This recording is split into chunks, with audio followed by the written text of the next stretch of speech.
बहुत गरीब थी। वो चौथी कक्षा में पढ़ती थी। तभी उसकी माँ हमेशा के लिए उसे छोड़कर भगवान के पास चली गई। निशु के पिता सुखिया एक गरीब मजदूर थे। वो मजदूरी करके अपना और निशु का पेट पाल रहे थे, जिससे उन दोनों का गुजारा मुश्किल से चल पाता था। निशु को पढ़ने का बहुत शौक था। वो गांव के सरकारी स्कूल में पढ़ती थी। वो रोज सुबह उठकर तैयार होकर स्कूल जाया करती। एक दिन स्कूल में, आज सभी बच्चों के नाखून चेक किए जाएंगे। जिसके भी नाखून बड़े होंगे उसे पनिशमेंट मिलेगी। टीचर ने एक एक करके सभी बच्चों के नाखून चेक करने शुरू किए। टीचर जब निशु के पास पहुंची, निशु तुम अपने नाखून दिखाओ। निशु ने टीचर को अपना नाखून दिखाया। निशु तुम्हारे नाखून तो बहुत बड़े हैं।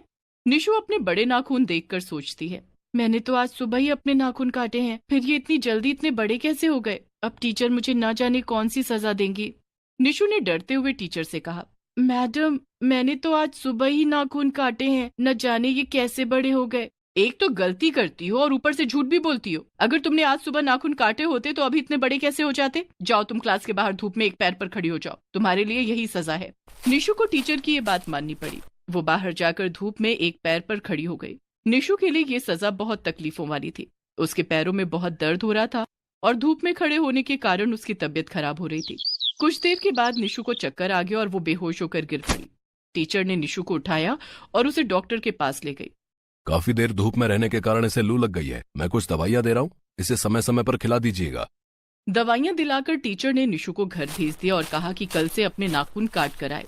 अगले दिन निशु ने अपने नाखून फिर से काटे और स्कूल चली गई।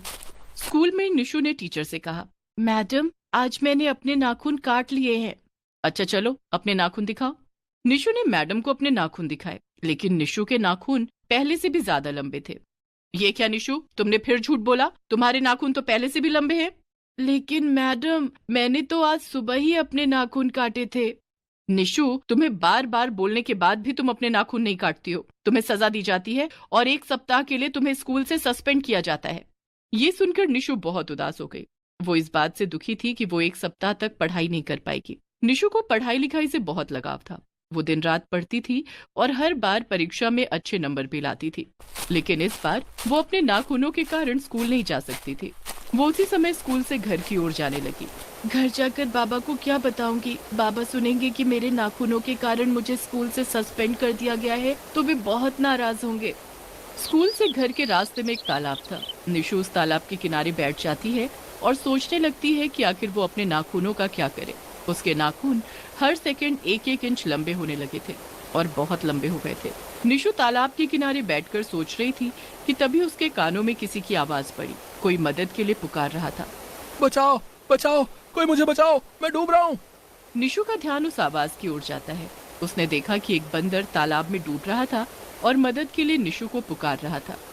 मुझे बचा लो, मुझे तैरना नहीं आता है। मैं एक पेड़ पर चढ़ रहा था, मेरा पैर फिसल गया और मैं इस तालाब में गिर गया। लेकिन तुम तो तालाब के बीच में हो, मुझे भी तैरना नहीं आता है, मैं तुम्हारी मदद कैसे करूंगी। निशु इधर उधर देखने लगी कि कहीं कुछ रस्सी जैसी कोई चीज मिल जाए तो उस बंदर को बचा ले। लेकिन निशु को उस बंदर की सहायता के लिए कुछ भी नहीं मिला। तब उस बंदर ने कहा, इधर उधर मत देखो, तुम अपने नाखूनों से कहो कि आगे बढ़कर मुझे बचा ले। मेरे नाखून तुम्हें कैसे बचाएंगे। तुम्हारे नाखून जादुई हैं, तुम इन्हें और बढ़ने के लिए बोलो। जितना तुम चाहोगी ये उतने बड़े हो जाएंगे। लेकिन तुम्हें कैसे पता कि मेरे नाखून जादुई हैं? अभी बातें करने का समय नहीं है, पहले मेरी जान बचा लो, मैं फिर तुम्हें सब कुछ बताऊंगा। निशु ने अपने नाखूनों से कहा, मेरे नाखून लंबे हो जाओ, तुम्हें उस बंदर को डूबने से बचाना है। निशु के कहते ही उसके नाखून बहुत लंबे और मजबूत हो गए। उसके नाखून इतने लंबे हो गए कि वे बंदर तक पहुंच गए। बंदर निशु के लंबे नाखूनों को पकड़कर तालाब के बाहर आ गया। बाहर आकर उसने निशु से कहा, तुम्हारा बहुत बहुत धन्यवाद, तुमने मेरी जान बचाई है। तुम्हारी जान तो मेरे नाखूनों ने बचाई है। अब तुम बताओ तुम्हें ये सब कैसे पता। मैं तो अपने लंबे नाखूनों से बहुत परेशान हूँ। क्या मेरे नाखून छोटे नहीं हो सकते? लंबे नाखूनों के कारण मुझे स्कूल से सस्पेंड कर दिया गया है। सुनो निशु, तुम्हारे नाखून जादुई हैं। जब तुम 1 साल की थी तब तुम्हारी माँ एक बार तुम्हें लेकर इस तालाब में नहाने आई थी। उस समय तुम्हारी माँ ने कुछ जंगली जानवरों से मेरी माँ की जान बचाई थी, जिससे खुश होकर मेरी माँ ने तुम्हें वरदान दिया था कि जब तुम 8 साल की हो जाओगी तब तुम्हारे नाखून बहुत लंबे हो जाएंगे और उनमें जादू भी होगा। अब तुम 8 साल की हो गई हो। लेकिन मेरे लंबे नाखूनों से क्या जादू हो सकता है? तुम अपने लंबे नाखूनों से पास या दूर पर रखी किसी भी चीज को छू सकती हो। तुम अपने लंबे नाखूनों से जिस चीज को छुओगी वो सचमुच का हो जाएगा। अच्छा, ये बताने के लिए तुम्हारा बहुत बहुत धन्यवाद। अब मैं अपने घर जाती हूँ। निशु खुशी खुशी अपने घर आ गई। उसने अपनी किताब खोली और किताब में कुछ फलों की तस्वीर छपी थी। निशु ने उन फलों की तस्वीर को अपने लंबे जादुई नाखूनों से छुआ। तभी वे फल किताब से निकलकर बाहर आ गए।